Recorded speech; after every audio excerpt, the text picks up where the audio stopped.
Radhe Krishna. அஸ்ட்ரோமித்ரன் channel நேயர்கள் அனைவருக்கும் இனிய அன்பான வணக்கங்கள். நாம் இப்போ ஆங்கில மாதமான ஆகஸ்ட் மாதத்திற்குரிய ராசி பலன்கள் 12 ராசிகளுக்கும் உண்டான பலன்களை பார்க்க போகிறோம்.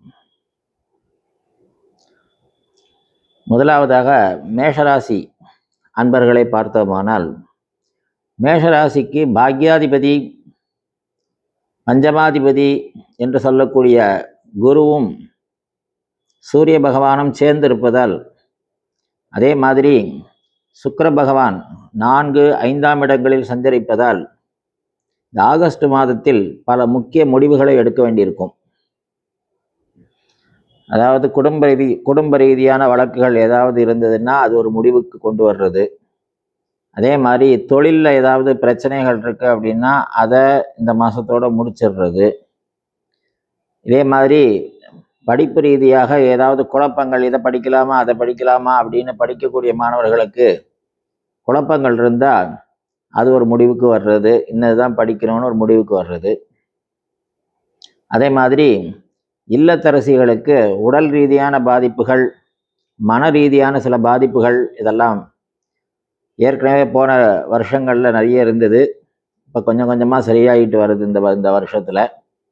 அதில் முக்கியமாக இந்த ஆகஸ்ட் மாதத்தை பொறுத்த வரைக்கும் இந்த சூரியன் குரு சேர்க்கையினாலேயும் சுக்கிரனுடைய சஞ்சாரத்தினாலேயும் இந்த ஸ்திரீ பிரஜைகள், அதாவது இல்லத்தரசிகள் அனைவருக்கும் ஒரு மனசாந்தி, அதே மாதிரி திருப்தி அளிக்கிறது, ஏதாவது ஒரு காரியங்கள் நடக்கிறது, மனசுக்கு சந்தோஷமான விஷயங்கள் ஏதாவது நடக்கிறது அப்படிங்கிற ஒரு சுபமான ஒரு காலமாக தெரிகிறது. அதே மாதிரி உத்தியோக ரீதியாக சில முக்கிய முடிவுகளையும் மேஷராசி என்பர்கள் எடுக்க வேண்டியிருக்கும். புதிய பொருள் சேர்க்கை ஏற்படும். ஆக மேஷராசிக்கு ஆகஸ்ட் மாதம் மிகவும் அருமையான மாதமாக உள்ளது. ரிஷபராசியை பார்ப்போம். ரிஷபராசி அன்பர்களை பார்க்கும் பொழுது, ரிஷபராசிக்கு 3ஆம் இடத்தில் குருவும் 4ஆம் இடத்தில் சுக்கிரனும் பிரவேசிக்கிறார். இந்த 2 பேரும் 2 இடத்துல உட்கார்ந்து இருந்தாச்சு அப்படின்னா பொருளாதாரம் கரைஞ்சிக்கிட்டே இருக்கும், பணம் கையிலிருந்து காலியாகிக்கிட்டே இருக்கும்.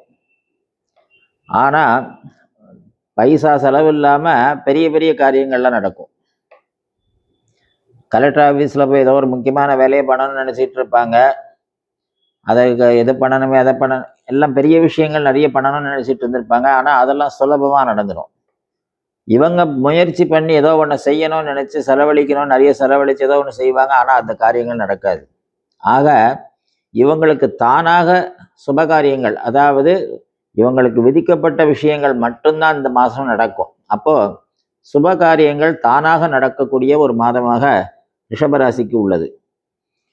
முக்கியமாக இடமாற்றம், இடப்பெயர்ச்சி, ஊரை மாற்றி போகிறது, அதே மாதிரி திடீர் முடிவுகள் எடுக்கிறது, ஏன்னா இது மாதிரி விஷயங்கள்லாம் அந்த ரிஷபராசி என்பவர்கள் செய்ய போகிறாங்க. இந்த ஆகஸ்ட் மாதம் சூரிய பகவான் 2 இடத்துல சஞ்சரிப்பார். அதாவது கடகத்திலையும் சஞ்சரிப்பார், சிம்மத்திலையும் சஞ்சரிப்பார். அப்போ ரிஷபராசிக்கு முதல் பாதி மாதம் கொஞ்சம் சிரமமான காலமாக இருந்தாலும் கூட 15ஆம் தேதிக்கு மேலே, ஆகஸ்ட் 15க்கு மேலே ரிஷபராசி அன்பர்களுக்கு உத்தமமான மாதமாக இருக்கிறது. மனோவியாக்குலம் என்று சொல்லக்கூடிய மனசுக்கு கலக்கத்தை ஏற்படுத்தக்கூடிய பல நிகழ்வுகள் அவங்களுக்கு இந்த முதல் 15 நாளில் நடந்திருக்கும். அது மாதத்தினுடைய பிற்பகுதியில் சரியாகி நிலைமைகள் நல்லபடியாக சீரடைஞ்சு பொருளாதாரத்திலையும் சரி, குடும்ப ரீதியாகவும் ஒரு நல்ல மாற்றம் ஏற்படும். சரி, மிதுன ராசி அன்பர்களை பார்ப்போம். மிதுன ராசி அன்பர்களை பொறுத்த வரைக்கும் ஏற்கனவே நான் சொல்லியிருக்கேன், தனகாரகன் தனஸ்தானத்தில் இருந்தால் தனநாசம் என்று. அது மாதிரி மிதுன ராசி அன்பர்கள் வீண் விரயம் செய்யக்கூடிய மாதம். ஆனால் குடும்பத்தில் சுப நிகழ்ச்சிகள் அதிகமாக நடக்கக்கூடிய ஒரு காலம். அதனால சுப விரயங்களும் நிறைய நடக்கும். எதிர்பாராத நல்ல நட்புகள் கிடைக்கும். புதிய விஷயங்களை படிக்கக்கூடிய ஒரு வாய்ப்புகள் கிடைக்கும். அதே மாதிரி குடும்ப ரீதியாக இருந்த பாதிப்புகள்லாம் வந்து குறைஞ்சி அந்யோன்யம் ஏற்படும் தம்பதிகளுக்குள்ள. குழந்தைகளால் எதிர்பாராத ஒரு சந்தோஷம் ஏற்படும். ஆக இந்த மிதுனராசி அன்பர்களை பார்க்கும்போது ஆகஸ்ட் மாதத்தில் அவங்களுக்கு குருவால் சில பாதிப்புகள் இருந்தாலும் கூட அதே குரு பகவானால் நிறைய நன்மைகளும் இருக்குது அப்படிங்கிறது தெரிகிறது. அதனால் மிதுனராசி அன்பர்கள் நிச்சயமாக ஆகஸ்ட் மாதத்தில் நிறைய நற்பலன்களை அனுபவிப்பாங்க. அதில் ஒன்றும் சந்தேகமே இல்லை. அடுத்ததாக கடகராசி அன்பர்களை பார்ப்போம். கடகராசி அன்பர்களை பொறுத்த வரைக்கும் சூரிய பகவான் ஜென்மத்திலையும் குரு ஜென்மத்திலையும் இருந்து 9ஆம் இடத்தில் சனி பகவான் போய் உட்கார்றதுனால முன்னோர்கள் வழி சொத்துக்கள், அதனால் ஏற்பட்ட வழக்குகள், இந்த மாதிரி விஷயங்கள்லாம் வந்து இவங்களுக்கு அனுகூலமான ஒரு தீர்ப்புகள் வர்றதுக்கு வாய்ப்பு இருக்குது. அதே மாதிரி கல்யாணம் அப்படிங்கிற விஷயத்தை இந்த கடகராசி அன்பர்களை முக்கியமாக இந்த பூசம் ஆயில்யத்தில் பிறந்தவங்களுக்கு நிறைய பேருக்கு இந்த கல்யாணம் அப்படிங்கிறது ஒரு பெரிய பிரம்ம பிரயத்தனம் அப்படின்னு சொல்லுவாங்க. ஆனால் இதே 7 சனி பகவான் தான் 9ல் இருக்கிறதுனால முன்னோர்கள் செய்த புண்ணியத்தில் ஏதாவது பாக்கி இருந்ததுன்னா அதை இந்த குரு பார்வையில் ஜென்மத்திலிருந்து குரு பார்க்கறதுனாலையும் சூரிய பகவான் ஜென்மத்திலே இருக்கிறதுனாலையும் முன்னோர்கள் செய்த பாக்கியத்தின் காரணமாக அவங்களுக்கு நல்ல வரன் அமையக்கூடிய ஒரு வாய்ப்பு. காலம் தாழ்த்தி கல்யாணம் நடந்தாலும் நல்லபடியாக அந்த கல்யாண வரன் அமையறதுக்கு ஒரு நல்ல வாய்ப்பு கிடைக்கும். அதே மாதிரி புதிய புதிய தொழில் முயற்சிகளை செய்வாங்க. அதே மாதிரி இந்த பிஹெச்டி இந்த மாதிரி ஆராய்ச்சி சம்பந்தப்பட்ட விஷயங்களை படிக்கக்கூடியவங்களுக்கு நல்ல வாய்ப்பு, அதுக்குண்டான படிப்புகள் நல்லா வரும். அப்போ இந்த மாதம் வந்து எப்படி பார்த்தாலும் மாணாக்கர்களுக்கு நல்ல மாதமாக தெரிகிறது. அதே மாதிரி சொத்து, வியாகுலம், வழக்கு இந்த மாதிரி விஷயங்களில் ஒரு ஜெயம் ஏற்படக்கூடிய ஒரு வாய்ப்பாக தெரிகிறது. கல்யாணம் சம்பந்தப்பட்ட விஷயங்கள்லையும் அனுகூலம் ஏற்படுறதுக்கு வாய்ப்பு இருக்குன்னு தெரிகிறது. அப்போது எப்படி சுற்றி வந்து பார்த்தாலும் நமக்கு கடகராசிக்கு இந்த மாதம் நல்ல மாதமாகவே இருக்குது. அதனால் கவலைப்படுறதுக்கு ஒன்றும் இல்லை. அடுத்ததாக சிம்மராசி அன்பர்களை பார்ப்போம். சிம்மராசி அன்பர்களை பொறுத்த வரைக்கும் 12லையும் ஜென்மத்திலையும் சூரிய பகவான் சஞ்சரிப்பார். அதே 12லையும் ஜென்மத்திலையும் சுக்கிர பகவானும் சஞ்சரிப்பார். 12ஆம் இடத்தில் குரு பகவான் இருந்து சனியை வந்து அஷ்டம சனி என்று சொல்லக்கூடிய இந்த சூழ்நிலையை வந்து குரு பார்வை வந்து சரி பண்ணிக்கிட்டு இருக்கும். இப்படி ஒரு சூழ்நிலையில இந்த மாதம் இருக்கு. அப்போ இந்த சிம்மராசி அன்பர்கள் மிகப்பெரிய மனக்கலக்கத்தை, அதுவும் முக்கியமாக மக நட்சத்திரத்தில் பிறந்தவர்களுக்கு அதீதமான ஒரு மனக்கலக்கத்தை ஏற்படுத்திய ஒரு மாதம் அப்படின்னு சொன்னால் அது வந்து போன மாசி, பங்குனி, சித்திரை அந்த மாதிரி மாதங்கள் தான். ஆனால் இப்போ இந்த ஆகஸ்ட் மாதத்தை பொறுத்த வரைக்கும் பல மன ரீதியான போராட்டத்துக்கு விடுதலை கொடுக்கிறது, முன்னோர்களுடைய ஆசி கிடைக்கிறது, மனச்சிதைவு என்று சொல்லக்கூடிய பாதிப்புகள்லேருந்து விடுதலை கிடைக்கிறது. பலர் வந்து இந்த சூசைட் அட்டெம்ப்ட், அதாவது தற்கொலை முயற்சி பண்ணுறவங்க, அதே மாதிரி முன்னோர்கள் சாபத்தினால, பிதர்கள் சாபத்தினால மனப்பிரமை என்று சொல்லக்கூடிய பாதிப்பு, மனச்சிதைவு என்ற பாதிப்புகளை சந்திச்சுட்டு வராங்க. இது வந்து அதீதமாக நிறைய எந்த இடத்துல சுற்றி வந்து பார்த்தாலும் இந்த மக நட்சத்திரம் அதில் நிறைய இடத்துல அடிபட்டுட்டே இருக்கு.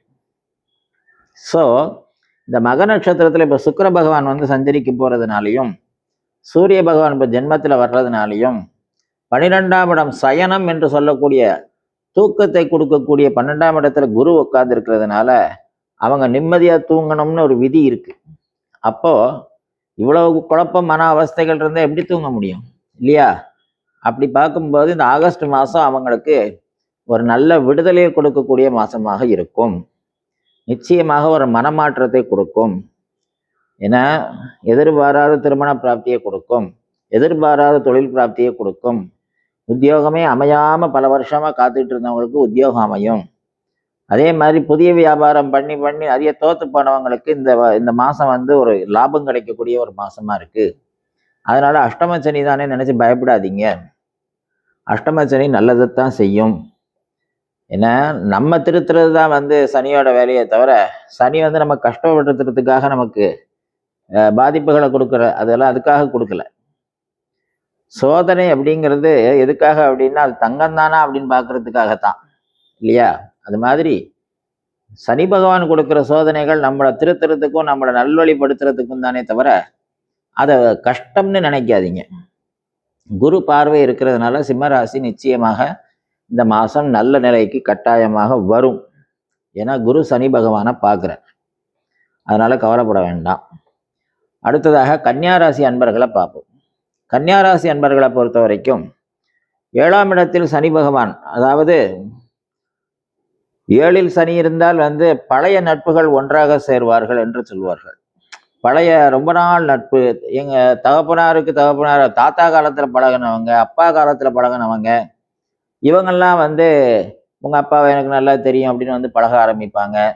ஸ்கூலில் எப்பவுமா படித்த ஃப்ரெண்ட்ஸ் வந்து திரும்ப நல்லா இருக்கியா அப்படின்னு கேட்க வருவாங்க. அப்போ எதிர்பாராத பழைய நட்புகள் ஒன்றா சேர்றது. அதே மாதிரி எதிர்பாராத திருமணம் நடக்கிறது.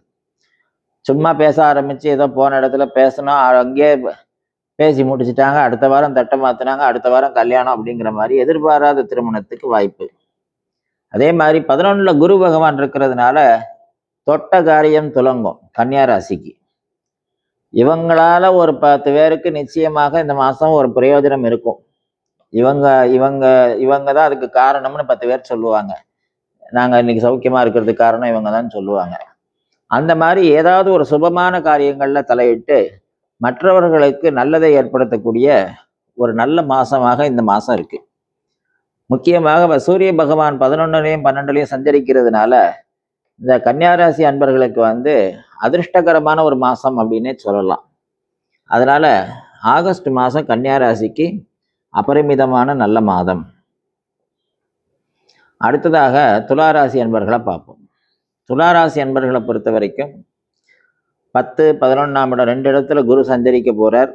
அதே மாதிரி சூரிய பகவானும் 10, 11ல் சஞ்சரிக்க போகிறார். அப்போது இந்த 2 ஸ்தானங்களில் சூரியன் குரு சஞ்சாரம் வந்தாச்சுன்னா என்ன அர்த்தம் அப்படின்னா, உத்தியோகம், தனம், பொருளாதாரம், வியாபாரம், பொருளாதாரம், உத்தியோகம், இந்த 2ம் அந்தந்த இடத்துலையே உட்கார்ந்து இருக்கிறதுனால பொருளாதாரத்தில் பாதிப்பு ஏற்படும், உத்தியோகத்திலையும் பாதிப்பு ஏற்படும். அப்போ ஒன்று வேலையை விட்டு வெளியில் போகணும், இல்லை உத்தியோகத்தில் வேற யாராவது பொறுப்பை நியமிச்சுட்டு இவங்க தனியாக வெளியில் போகணும்.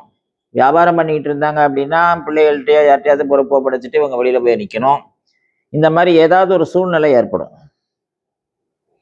அது ஒன்று தான் துளாராசிக்கு இருக்கிற பிரச்சனை. ஏன்னு கேட்டால் 11ஆம் இடத்துல வந்து சூரிய பகவான் வந்து உட்கார்ந்த உடனே நிலைமை சரியாயிரும். ஆனால் இந்த முதல் 15 நாள், இந்த ஆகஸ்ட் 1லேருந்து 15 தேதி வரைக்கும் துளாராசியை பொறுத்த வரைக்கும் உத்தியோகஸ்தானத்தில் போய் உட்கார விடாது. ஸோ மாதத்தினுடைய பிற்பகுதி நல்லா இருக்கு, முற்பகுதியில் கொஞ்சம் சோதனைகள் இருக்கும். அதனால கொஞ்சம் அலைஞ்சு தெரிஞ்சு எங்கேயாவது வெளி உலகத்தில் கொஞ்சம் நிறைய ஆர்கனைசேஷன் ஒர்க்கு, வந்து மார்க்கெட்டிங், இந்த மாதிரி எத்தனையோ விஷயங்கள், பிஸ்னஸ் ரீதியான டூரு அப்படின்னு ஏதோ ஒன்று பண்ணுறாங்க அப்படின்னா அது அவங்களுக்கு சக்ஸஸ்ஃபுல்லாக முடிஞ்சிடும், நல்லபடியாக அது முடிஞ்சு போகும். அப்போது உத்தியோக விஷயத்துலேயும் சரி, பொருளாதாரத்துலேயும் சரி, 2லேயுமே மாதத்தினுடைய ஆரம்பம் 15 நாள் வந்து கொஞ்சம் இடர்பாடு இருக்குது. அடுத்த 15 நாளில் நிலைமை சீராகி நல்ல நிலைக்கு வந்துடும், காரிய ஜெயம் ஏற்படும். அதனால் கவலை கொள்ள எதுவும் இல்லை. அடுத்ததாக விருச்சிக ராசி அன்பர்களை பார்ப்போம். விருச்சிக ராசி அன்பர்களை பொறுத்த வரைக்கும் பெரிய ரொம்பலாம் ஆச்சரியப்படுற விஷயம் ஒன்றும் இல்லை. ஏற்கனவே நிறைய தடவை இந்த விஷயங்களை சொல்லியிருக்கேன். முன்னோர்கள் சாபத்தை நிவர்த்தி செய்யறதுக்காக பிறக்கிறவங்க தான் விருச்சிக ராசியில் பிறப்பாங்கன்னு. அப்படி பார்க்கும்போது குரு பகவான் வந்து 9ல் உட்காந்து இந்த ராசியை பார்த்துக்கிட்டு இருக்காரு. அவர் பார்த்துக்கிட்டு இருக்கிற வரைக்கும் விருச்சிக ராசிக்காரங்களை யாராலையும் அசைச்சிக்க முடியாது. அவங்க நினைச்சது தான் நடக்கும், அவங்க குடும்பத்தில் அவங்க நினைச்சது தான் நடக்கும். அதே மாதிரி 10ல் சூரிய பகவான் வரும்போது அவங்க உத்தியோகத்துக்காக வெயிட் பண்ணிட்டு இருந்தாங்கன்னா வேலையும் கிடைச்சிடும். அதே மாதிரி அவங்க ஒரு டார்கெட் வச்சு நான் இன்னவா ஆகணும், நான் ஒரு நல்ல நிலைக்கு வரணும், நல்ல ஆஃபீஸர் ஆகணும், இல்லை நான் இன்னும் படிக்கணும், ஏதோ ஒன்று செய்யணும், நான் வீடு வாங்கணும், ஏதோ ஒன்று நினச்சிட்டு இருக்காங்க அப்படின்னா அதுக்கு உண்டான வாய்ப்புகள் இந்த மாதம் அதுக்கு உண்டான வாய்ப்புகள் கிடைக்கும். அதே மாதிரி குடும்ப ரீதியாக அந்யோன்யம் பலப்படும், அதாவது ஒற்றுமைப்படும். அப்படிப்பட்ட ஒரு நல்ல மாதமாக இந்த ஆகஸ்ட் மாதம் உள்ளது. அதனால் விருச்சிக ராசி அன்பர்களுக்கு ஆகஸ்ட் மாதம் உத்தமமான மாதம். அடுத்ததாக தனுசு ராசி அன்பர்களை பார்ப்போம். தனுர் ராசி அன்பர்களை பொறுத்த வரைக்கும் 8ல் சூரியன் 8ல் குரு, இந்த 2 முக்கியமான கிரகங்கள். அதே மாதிரி 4ல் சனி 9ல் சுக்கிரன். இந்த காம்பினேஷன் வந்தாச்சுன்னா என்ன ஆகும் அப்படின்னு கேட்டால், போன மாதம் ஏற்கனவே கும்பராசிக்கு இந்த பலன் சொன்னோம். கிட்டத்தட்ட ஒரு அரை சன்னியாசி மனநிலையில் இருப்பாங்க அவங்க, அதாவது பற்றற்ற மனநிலைக்கு வந்துடுவாங்க. என்ன நடக்குதோ நடக்கட்டும், எது நடக்குதோ அது போக்கிலே நம்ம போயிடுவோம், எது அன்னைக்கு சுச்சுவேஷனோ அதோட ட்ராவல் பண்ணிடுவோம், அந்த சுச்சுவேஷனோட நம்ம அடாப்ட் ஆகிப்போம் அப்படின்னு அவங்களுக்கு சுச்சுவேஷனோட ட்ராவல் பண்ணக்கூடிய அந்த ப்ரெசன்ட், அந்த அந்த நிமிஷம் நடக்கிறத ஏற்றுக்கக்கூடிய ஒரு மனோபாவத்துக்குள்ளே வந்துடுவாங்க. ஆன்மீகத்தில் ஒரு எதிர்பாராத ஒரு மன திருப்பம், வெளி உலகத்தை விட்டுட்டு ஆன்மீகத்தின் மேலே ஒரு விருப்பம் ஏற்படக்கூடிய ஒரு மாதமாக இருக்குது. குடும்பத்துக்கு ஏதாவது இவங்க செய்யணும் வைக்கணும் அப்படின்னு ஏதோ ஒன்று பண்ணணும்னு நினச்சிட்டு இருந்தா, இவங்க நினச்சிக்கிட்டு இருந்தால் மட்டும் போதும், ஆனால் அது நடக்க வேண்டியது கரெக்டாக நடந்துடும். இவங்க முயற்சி பண்ணாமலேயே இவங்க குடும்பத்துக்கு தேவையான நன்மைகள் தானாக நடக்கும்.